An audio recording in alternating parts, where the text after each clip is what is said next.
Tracking news in a CBS Sports HQ, where Notre Dame released in a statement the following. As a team, we've decided to withdraw our name from consideration for a bowl game following the 2025 season. This comes after Notre Dame was left out of the college football playoff. The Irish were the first team out after falling behind Miami for the first time in any of this year's playoff rankings.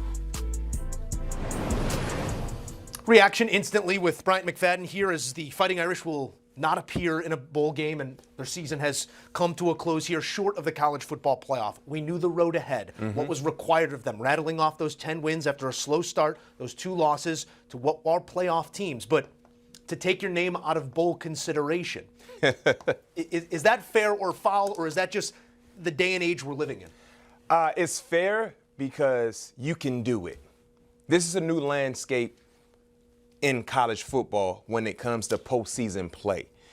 When you look at the current playoff seeding and how it's orchestrated, how it's structured, you know, if you're Notre Dame and you're not in the top 12, you felt like you got hosed. Because to Joe's point, every revealing the committee did leading up to today's information had Notre Dame in the top 12. So if you're Notre Dame, how are you left out of the top 12 when you didn't play one ball game?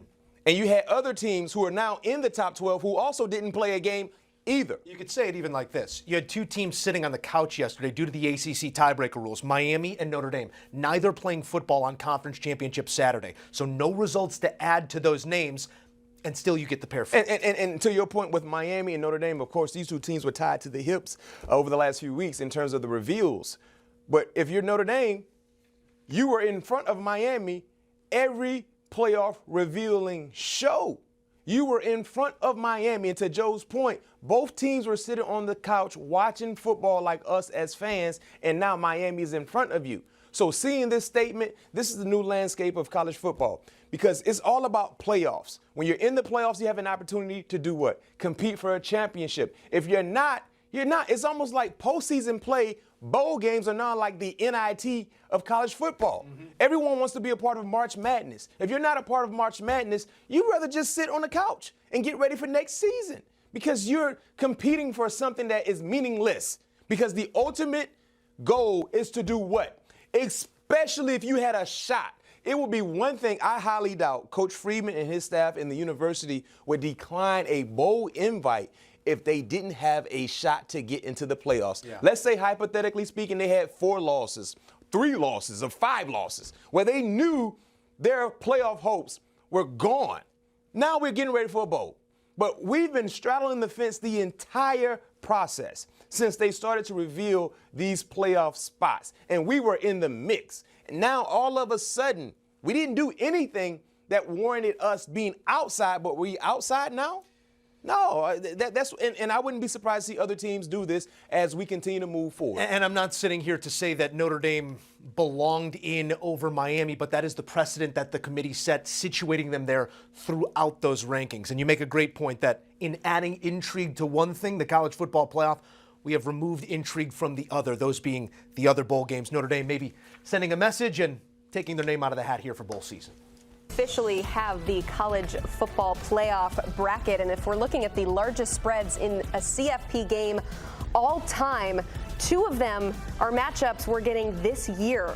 Oregon, a 21.5-point favorite over James Madison, and Ole Miss, a 17.5-point favorite against Tulane. So 2 G5 teams make it in this bracket over a power conference champion in Duke. And guys, I know that Duke was flawed, but Danny, what could this year's scenario do to the future of the college football playoff bracket? Does this call for a reevaluation? I hope so. I hope we blow this whole thing up and start from scratch, which I would love to see. I don't have much faith that we'll do that because there's this high leverage game of poker that's taking place between the Big Ten and the SEC.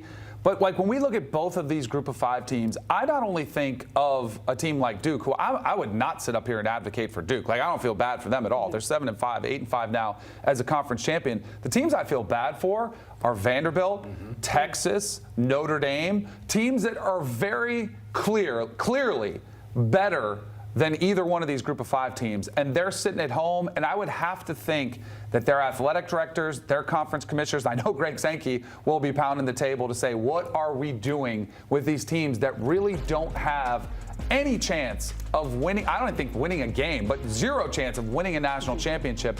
Why are we wasting spots in the college football playoff with those teams? I wanted to start with your opinion first, and I do want to get your opinion, but as the reporter here, Marcelo, you also have the actual mechanisms of how this could happen. So where are we at in terms of the reevaluation of this bracket? Because we already saw an adjustment from last year.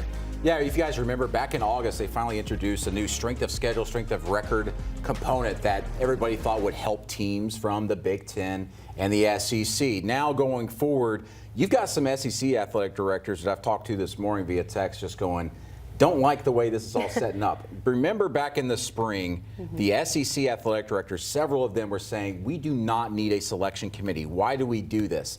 And now, right now, when we talk about format, about the ability of maybe going to a 24-team playoff, which the Big Ten wants, and everybody else is very reluctant to kind of go with, there are SEC athletic directors that when that idea was first presented back in this past fall that said, let's do it. This morning, there are some SEC athletic directors I have spoken to who say, let's do it.